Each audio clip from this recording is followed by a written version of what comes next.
Rais wa Marekani Donald Trump ameripotiwa kusitisha operesheni ya kijeshi ya baharini iliyokuwa inalenga kulinda meli na kudhibiti matumizi ya anga katika eneo la Ghuba, hatua iliyozua mshangao kwa washirika wa Marekani katika Mashariki ya Kati. Kwa mujibu wa taarifa ya NBC News iliyotolewa Alhamis, maafisa wawili wa Marekani walidai kuwa Saudi Arabia pamoja na mataifa mengine ya Ghuba walishangazwa na tangazo hilo la Trump kuhusu operesheni hiyo iliyopewa jina la Project Freedom. Baada ya tangazo hilo, Trump alifanya mazungumzo na mwanamfalme wa Saudi Arabia Mohammed bin Suleiman kujadili suala hilo, lakini taarifa zinaeleza kuwa hawakufikia makubaliano kamili. Jumanne hii Trump alitangaza rasmi kusitishwa kwa Project Freedom, akisema kuwa kulikuwa na maendeleo makubwa katika mazungumzo ya amani yanayosimamiwa na Pakistan kati ya Marekani na Iran kuhusu mvutano wa kijeshi uliodumu kwa mwezi kadhaa. Mazungumzo hayo yamekuwa yakikumbwa na changamoto kubwa, hasa kuhusu programu ya nyuklia ya Iran pamoja na usalama wa usafirishaji wa mafuta kupitia Strait of Hormuz.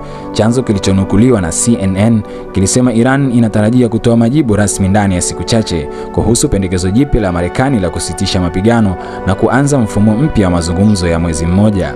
Ripoti hizo pia zinaeleza kuwa White House inaamini kuwa ipo karibu kufikia makubaliano ya awali na Iran yatakayojumuisha kusimamishwa kwa urutubishaji wa uranium kwa muda maalum, kuondolewa kwa sehemu ya uranium iliyorutubishwa kutoka Iran, kupunguzwa kwa baadhi ya vikwazo vya Marekani dhidi ya Tehran, kuachiliwa kwa mabilioni ya dola za mali za Iran zilizokuwa zimezuiliwa, kupunguzwa kwa mvutano wa usafirishaji kupitia mlango wa Hormuz.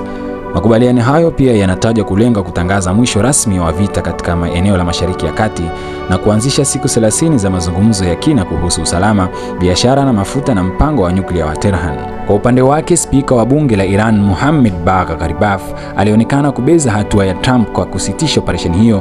Kupitia mtandao wa X alisema operesheni hiyo imefeli na sasa wakati wa kurejea kwenye mazungumzo ya kawaida. Wakati huo huo, Trump akiwa katika mkutano wa kisiasa wa chama cha Republican alisisitiza kuwa Marekani haitaruhusu Iran kupata silaha za nyuklia. Alisema, hatuwezi kuruhusu Iran kuwa na silaha za nyuklia. Vita hivi vitaisha haraka, alisema Trump.